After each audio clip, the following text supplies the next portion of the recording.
사랑하는 성도 여러분, 오늘도 이렇게 하나님의 말씀 앞에 함께 나아온 여러분을 진심으로 환영합니다. 함께 기도하시겠습니다. 하나님 아버지, 오늘 이 시간 주님의 말씀을 통해 우리에게 위로와 소망을 주시옵소서. 지친 심령을 만져주시고 새 힘을 주시옵소서. 예수님의 이름으로 기도드립니다. 아멘.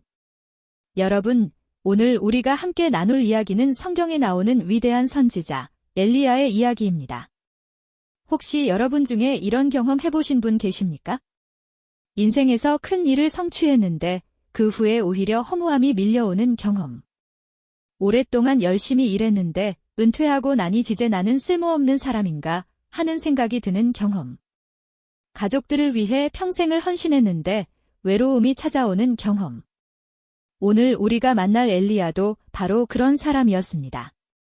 하나님께 크게 쓰임받은 위대한 선지자였지만 어느 날 갑자기 깊은 절망에 빠졌습니다. 그런데 말씀입니다. 이 이야기의 결말은 절망이 아닙니다. 하나님께서 어떻게 지친 영혼을 회복시키시고 새로운 소망을 주시는지 그 놀라운 이야기를 함께 나누려고 합니다. 오늘 말씀이 여러분의 마음에 깊은 위로가 되기를 바랍니다. 자, 그럼 엘리야의 이야기를 처음부터 시작해 보겠습니다. 엘리야가 살던 시대, 이스라엘은 아주 어두운 시대였습니다. 아합 왕이 다스리고 있었는데 이 왕은 하나님을 버리고 바알이라는 우상을 섬겼습니다. 왕비 이세벨은 더 심했습니다. 그녀는 하나님의 선지자들을 잡아 죽이기까지 했습니다. 그런 시대에 엘리야는 홀로 하나님을 섬기며 외쳤습니다. 여호와 그분만이 참 하나님이시다. 그리고 드디어 그 유명한 갈멜산 사건이 일어납니다. 여러분, 이 이야기 기억하시죠? 엘리야 혼자서 바알의 선지자 450명과 대결합니다. 여호와가 참 하나님이면 여호와를 따르고 바알이 참 하나님이면 바알을 따르라. 얼마나 담대한 선언입니까? 아브라함과 이삭과 이스라엘의 하나님 여호와여, 주께서 이스라엘의 하나님이신 것과 내가 주의 종인 것을 오늘 알게 하옵소서. 그러자 어떻게 됩니까? 하늘에서 불이 내려와서 번제물과 나무와 돌과 흙을 태우고 도랑의 물까지 핥았습니다. 놀라운 하나님의 역사였습니다. 백성들이 엎드려 외쳤습니다. 여호와 그가 하나님이시로다. 여러분, 이것이 바로 승리의 순간입니다. 우리 인생에도 이런 승리의 순간들이 있지 않습니까? 자녀들을 잘 키워서 출가시킨 그날, 평생 일한 직장에서 퇴직하며 공로를 인정받던 그 순간. 교회에서 열심히 섬기며 주님께 헌신했던 그 시간들. 엘리야는 하나님께 크게 쓰임 받았습니다. 누가 봐도 성공한 사람, 하나님의 사람이었습니다. 그런데 이야기는 여기서 끝나지 않습니다. 갈멜산에서의 놀라운 승리 이후 무슨 일이 일어났을까요? 열왕기상 19장 1절부터 4절 말씀입니다. 아합이 엘리야가 행한 모든 일과 그가 어떻게 모든 선지자를 칼로 죽였는지를 이세벨에게 말하니 이세벨이 사신을 엘리야에게 보내어 이르되 내가 내일 이맘때에는 반드시 내 생명을 저 사람들 중 한 사람의 생명과 같게 하리라. 그렇게 하지 아니하면 신들이 내게 벌 위에 벌을 내림이 마땅하리라 한지라. 그가 이 형편을 보고 일어나 자기의 생명을 위해 도망하여 유다에 속한 브엘세바에 이르러 자기의 사환을 그곳에 머물게 하고 자기 자신은 광야로 들어가 하룻길쯤 가서 한 로뎀나무 아래에 앉아서 자기가 죽기를 원하여 이르되 여호와여 넉넉하오니 지금 내 생명을 거두시옵소서. 나는 내 조상들보다 낫지 못하니이다 하고. 여러분, 이게 그 담대했던 엘리야입니까? 450명의 거짓 선지자들 앞에서도 두려워하지 않았던 그 사람이 단 한 여자의 위협에 도망갑니다. 왜 이렇게 됐을까요? 여러분, 저는 이 장면에서 엘리야가 너무나 인간적으로 느껴집니다.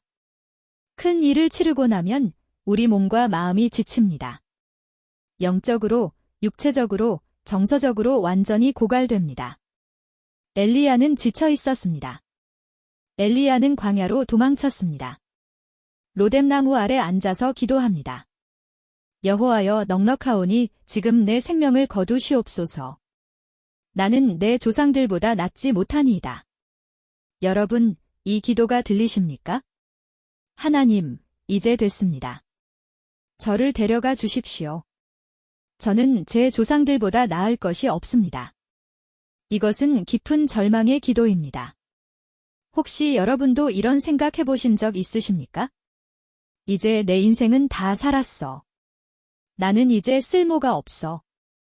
가족들에게 짐이 되고 있어? 교회에서도 이제 나를 필요로 하지 않아.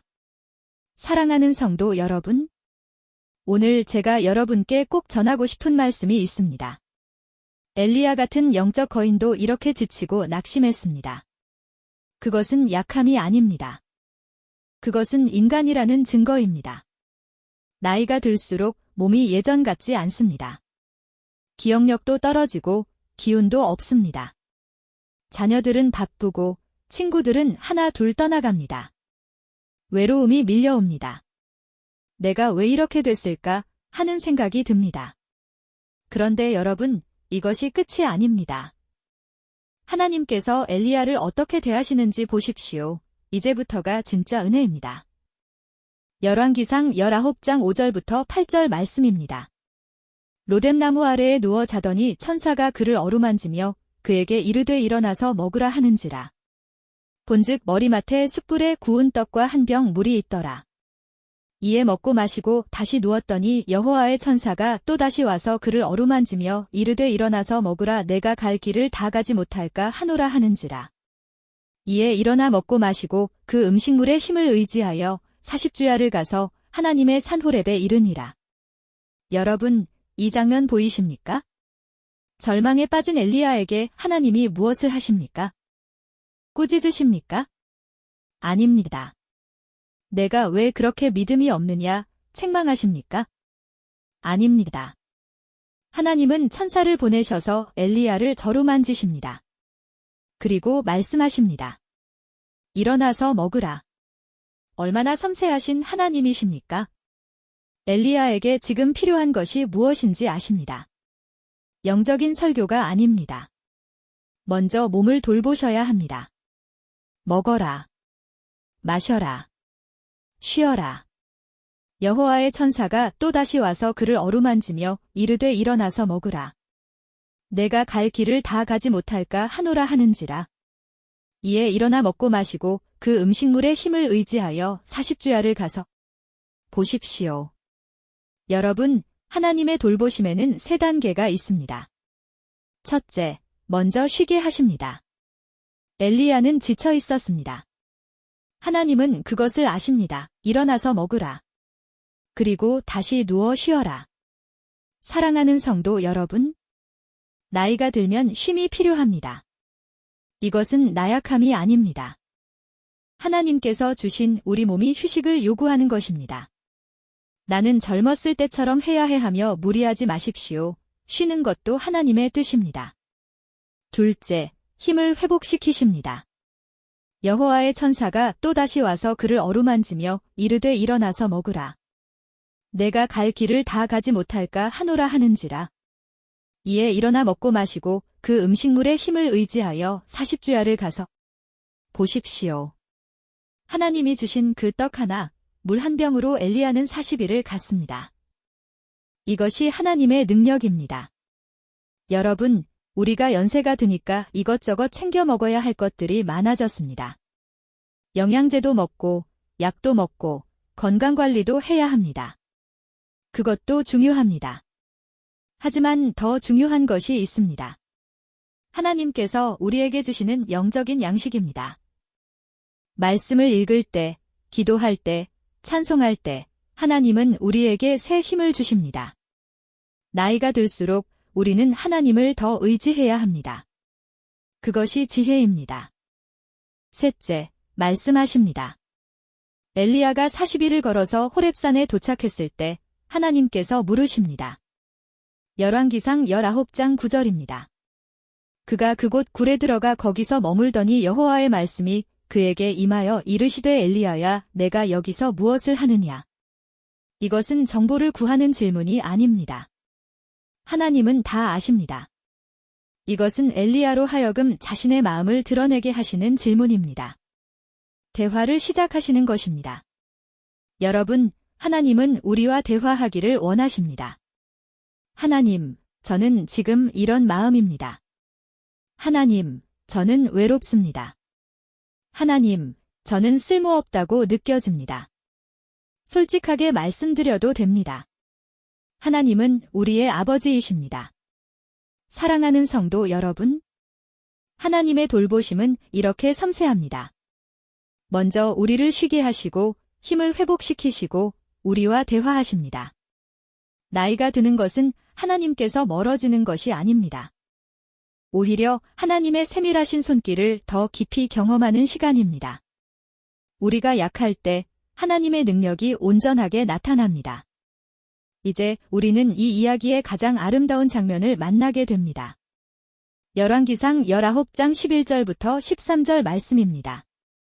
여호와께서 이르시되 너는 나가서 여호와 앞에서 산에 서라 하시더니 여호와께서 지나가시는데 여호와 앞에 크고 강한 바람이 산을 가르고 바위를 부수나 바람 가운데에 여호와께서 계시지 아니하며 바람 후에 지진이 있으나 지진 가운데에도 여호와께서 계시지 아니하며 또 지진 후에 불이 있으나 불 가운데에도 여호와께서 계시지 아니하더니 불 후에 세미한 소리가 있는지라. 엘리야가 듣고 겉옷으로 얼굴을 가리고 나가 구럭 위에 섬의 소리가 그에게 임하여 이르시되 엘리야야 내가 여기서 무엇을 하느냐. 여러분, 이 장면을 상상해 보십시오. 크고 강한 바람이 산을 갈라놓습니다. 지진이 일어나 땅이 흔들립니다. 불이 타오릅니다. 얼마나 무섭고 장엄한 광경입니까? 그런데 하나님은 그 안에 계시지 않았습니다. 그 다음에 무엇이 왔습니까? 세미한 소리, 원어로는 고요하고 작은 소리 혹은 고요한 침묵의 소리라고 번역할 수 있습니다. 사랑하는 성도 여러분, 여기에 큰 교훈이 있습니다. 젊었을 때 우리는 하나님을 바람처럼, 지진처럼, 불처럼 경험합니다. 웅장하게, 강력하게, 극적으로. 큰 은혜, 큰 기쁨, 큰 감동. 그런데 나이가 들면 어떻게 됩니까? 하나님은 세미한 소리로 만나주십니다. 고요한 아침 묵상 중에 성경을 읽다가 한 구절이 마음에 와 닿을 때, 찬송을 부르다가 눈물이 날 때, 손자 손녀의 얼굴을 보며 감사가 밀려올 때, 이것이 나이든 성도가 경험하는 하나님의 임재입니다. 요란하지 않습니다. 극적이지 않습니다. 하지만 더 깊고, 더 진하고, 더 확실합니다. 엘리야가 듣고 겉옷으로 얼굴을 가리고 엘리야는 하나님의 임재 앞에 겸손히 섰습니다. 바람과 지진과 불에는 반응하지 않았지만 세미한 소리 앞에서는 겉옷으로 얼굴을 가렸습니다. 여러분, 시끄러운 세상에서 하나님의 음성을 듣기는 어렵습니다. 그런데 나이가 들면 많은 것들이 조용해집니다. 직장의 소음도 사라지고 자녀 키우느라 바쁜 소리도 줄어들고 인생의 많은 분주함이 잠잠해집니다. 이제 우리는 하나님의 세미한 음성을 들을 수 있는 귀한 시간을 살고 있습니다. 이것이 바로 시니어 시기의 영적 특권입니다. 젊은이들은 경험할 수 없는 우리만이 누릴 수 있는 은혜입니다. 엘리야는 로뎀나무 아래에서 내 생명을 거두어 가소서라고 기도했습니다. 인생이 끝났다고 생각했습니다. 그런데 하나님의 계획은 달랐습니다. 열왕기상 19장 15절부터 16절 말씀입니다. 여호와께서 그에게 이르시되 너는 되돌아가서 광야를 통하여 다메섹으로 가서 이르거든 하사엘에게 기름을 부어 아람의 왕이 되게 하고 너는 또 님시의 아들 예후에게 기름을 부어 이스라엘의 왕이 되게 하고 또 너는 아벨므홀라 사밧의 아들 엘리사에게 기름을 부어 너를 대신하여 선지자가 되게 하라. 들으셨습니까? 되돌아가라. 가서 엘리사에게 기름을 부으라. 이것은 끝이 아닙니다. 이것은 새로운 시작입니다. 하나님은 엘리야에게 새로운 사명을 주십니다. 엘리야는 일어나서 갔습니다. 그리고 밭을 갈고 있는 젊은이 엘리사를 만났습니다. 엘리야는 자기의 겉옷을 그에게 던졌습니다. 이것은 너를 내 후계자로 세운다는 의미였습니다. 여러분, 이 장면이 얼마나 아름답습니까? 늙은 선지자가 젊은 선지자를 세웁니다. 한 세대가 다음 세대를 격려하고 축복합니다. 사랑하는 시니어 성도 여러분, 하나님은 여러분을 버리지 않으셨습니다. 여러분의 인생은 끝나지 않았습니다. 은퇴했다고 끝이 아닙니다. 나이가 들었다고 쓸모없는 것이 아닙니다. 몸이 예전 같지 않다고 하나님이 버리신 것이 아닙니다. 오히려 지금이야말로 하나님께서 여러분에게 새로운 사명을 주시는 시간입니다. 그 사명이 무엇입니까? 첫째, 다음 세대를 축복하는 사명입니다. 여러분의 자녀들, 손자, 손녀들을 위해 기도하십시오. 그들에게 인생의 지혜를 나누어 주십시오. 여러분이 겪은 시행착오를 그들이 반복하지 않도록 조언해 주십시오. 여러분의 삶 자체가 그들에게 믿음의 본이 됩니다. 둘째, 교회의 기도 용사가 되는 사명입니다. 여러분은 시간이 있습니다. 젊은 성도들은 일하느라, 아이들 키우느라 바쁩니다. 그들을 위해 기도해 주십시오. 목회자를 위해, 교회를 위해, 나라를 위해 기도하십시오. 이것이 얼마나 귀한 사명입니까? 셋째, 신앙의 증인이 되는 사명입니다. 평생 하나님과 동행하신 여러분의 삶이 바로 복음입니다. 어떻게 하나님이 신실하신지, 어떻게 하나님이 우리를 끝까지 책임지시는지 여러분의 삶이 그것을 증명합니다. 여러분, 엘리야는 나를 데려가 주소서라고 기도했습니다. 하지만 하나님은 되돌아가라, 아직 할 일이 있다고 말씀하셨습니다. 오늘 하나님께서 여러분에게도 같은 말씀을 하십니다. 아직 끝이 아니다. 되돌아가라. 내가 너를 통해 할 일이 있다. 사랑하는 성도 여러분, 오늘 우리는 엘리야의 여정을 따라 걸었습니다. 승리의 순간에서 절망의 순간으로, 그리고 다시 하나님의 회복과 새로운 사명으로. 오늘 우리가 기억해야 할 3가지 메시지가 있습니다. 첫째, 지치고 낙심할 때 하나님은 여전히 함께 하십니다. 엘리야가 로뎀나무 아래에서 절망할 때 하나님은 그를 버리지 않으셨습니다. 오히려 천사를 보내어 어루만지시고 먹이시고 쉬게 하셨습니다. 여러분이 지금 어떤 상황에 있든지 하나님은 여러분과 함께 하십니다. 둘째, 하나님은 우리의 필요를 아시고 채워주십니다. 엘리야에게 필요했던 것은 책망이 아니라 휴식이었습니다. 하나님은 그것을 아시고 먼저 몸을 돌보게 하셨습니다. 여러분이 나이가 들어 몸이 약해지고 기운이 없는 것을 하나님은 아십니다. 그분은 우리의 연약함을 기억하시고 우리를 돌보십니다. 셋째, 우리 인생에는 여전히 의미와 사명이 있습니다. 엘리야는 이제 끝났다고 생각했지만 하나님은 아직 할 일이 있다고 말씀하셨습니다. 여러분의 인생도 마찬가지입니다. 은퇴는 끝이 아니라 새로운 시작입니다. 다음 세대를 축복하고 기도로 섬기고 믿음으로 증거하는 귀한 사명이 있습니다. 이사야 40장 31절 말씀입니다. 오직 여호와를 앙망하는 자는 새 힘을 얻으리니 독수리가 날개치며 올라감 같을 것이요 다른 박질하여도 곤비하지 아니하겠고 걸어가도 피곤하지 아니하리로다. 시편 92편 14절 말씀입니다. 그들은 여호와의 집에 심어진 우리 하나님의 뜰에서 번성하리로다. 그들은 늙어도 여전히 결실하며 진액이 풍족하고 빛이 청청하여. 사랑하는 성도 여러분, 오늘 이 말씀이 여러분의 마음에 위로가 되기를 바랍니다. 여러분은 귀한 분들입니다. 하나님께서 사랑하시고 아직도 쓰시기를 원하시는 소중한 사람들입니다. 지칠 때는 쉬십시오. 외로울 때는 하나님께 말씀드리십시오. 그리고 일어나십시오. 아직 갈 길이 남아 있습니다. 아직 할 일이 있습니다. 하나님께서 여러분과 함께 하십니다. 함께 기도하시겠습니다. 사랑하는 하늘아버지, 오늘 이 말씀을 통해 우리에게 큰 위로를 주시니 감사합니다. 우리가 지치고 낙심할 때에도 주님께서 함께 하심을 믿습니다. 우리의 연약함을 아시고 돌보시는 주님을 찬양합니다.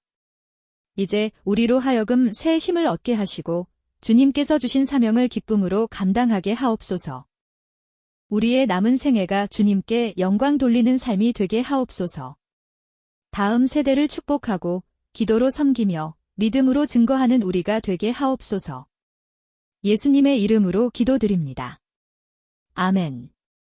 사랑하는 성도 여러분, 여러분을 축복합니다. 여호와는 내게 복을 주시고 너를 지키시기를 원하며 여호와는 그의 얼굴을 내게 비추사 은혜 베푸시기를 원하며 여호와는 그 얼굴을 내게로 향하여 드사 평강 주시기를 원하노라. 이번 한 주간도 하나님의 위로와 소망이 여러분과 함께 하시기를 축원합니다. 내용이 마음에 드셨다면 구독과 좋아요, 알림 설정 부탁드립니다. 앞으로 더 좋은 내용으로 찾아뵙겠습니다. 감사합니다.